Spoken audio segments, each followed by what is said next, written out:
Republican Congressman Pat Fallon of the 4th Congressional District here in North Texas. Thank you so much for joining us. Let me ask you, what is your reaction to Ukrainian President Zelensky's speech before Congress today?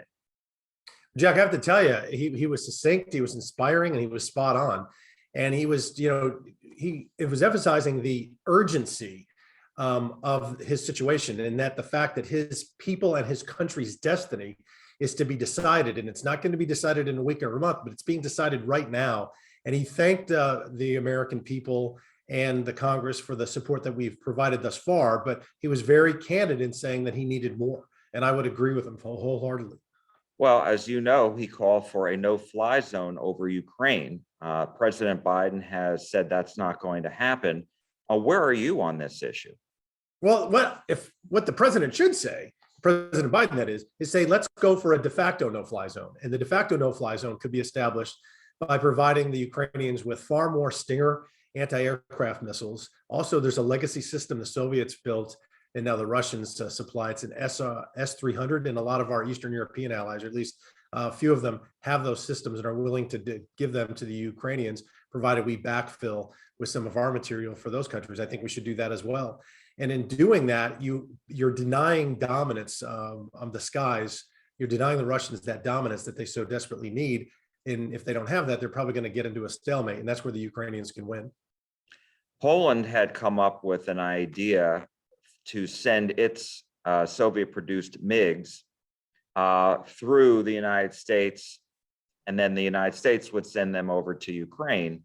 The president rejected that. President Biden rejected that. The Pentagon said it was, quote, untenable. You disagree with that. Talk to me a little bit about that.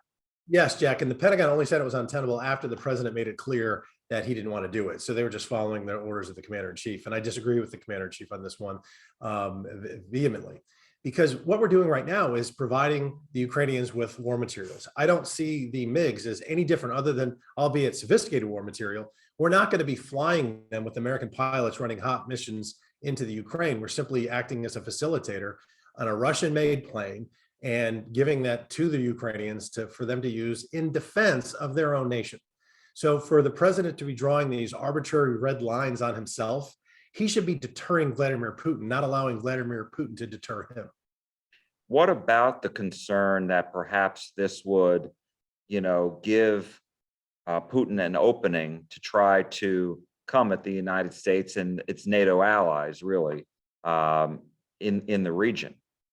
Well, Jack, he's a chess player, and he knows that's the last thing that he would like to see, or he'd want to see, because the combined might of NATO and the United States is far greater than what the Soviet, or they're acting like Soviets, Jack. What the Russian military, the military is superior to the Ukrainians in material, but even in men and the quality and the fierceness of the fighting, it seems like that's on the side of the Ukrainians right now.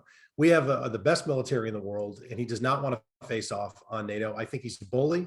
I think he's very good at making threats, but his generals and his oligarchs also like the lifestyles and the power that they have, and they don't want to see it diminished. They're already, seeing and experiencing dire economic consequences, and they don't want this to go on for much longer. So we need to, again, act like and be bold and be the leader of the free world and be the leader of peace. And in doing so, you need to be strong. So you're saying essentially President Biden should call his bluff? Yes. I think that, honestly, Jack, God forbid, nobody wants to see World War III. Nobody even wants to see a conventional war between the United States and NATO versus the Russians. But at the same time, he mentions these nuclear things. You're talking about the end of humanity here. I doubt very strongly that his generals and his oligarchs and his inner circle want to actually see the world end. So it's just it's a dodge, and it's a tool. Again, he's very good at propagating fear, and just bowing up like bullies do. And you have to, if you want to stop a bully, you're eventually going to have to face him down. And let me ask you two other questions. First, what more could and should the United States and its allies do to help Ukraine? Yeah, that's a great question. Back in November, I signed on to a letter with ranking members Rogers and Inhofe, urging the president back then to supply asymmetrical war material to the Ukrainians, because it would be a lot easier then when the Russians weren't in the country. It's a more difficult now. It's not impossible. We're getting it done, but it's just more challenging now. So what we should be doing is getting them harpoons, which are anti-ship missiles, more Stingers, which are anti-aircraft, the S-300s, the javelins that have been highly effective rather against Russian tanks, anti-tank mines, light machine guns, plastic explosives, in the American version of the RPG, all of those things, in addition to humanitarian and economic aid as well. And my last question is about U.S. energy policy. Mm-hmm. Do you think that U.S. energy policy is or should become more of national security policy?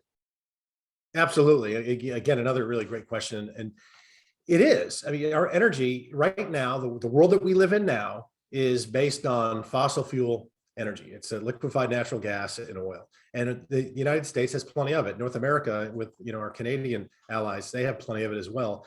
We should be relying on this continent and not, so we're not going to buy any more Putin oil. So it's about 7% of our imports, or our overall use rather.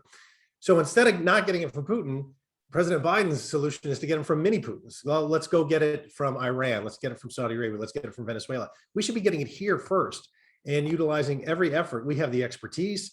We have an independent judiciary. We have rule of law. We have great regulations. We have a strong environmental lobby. It's better for the environment for the United States to be producing oil and liquefied natural gas rather than these other tin pot dictators. And you're right, it is a national security issue.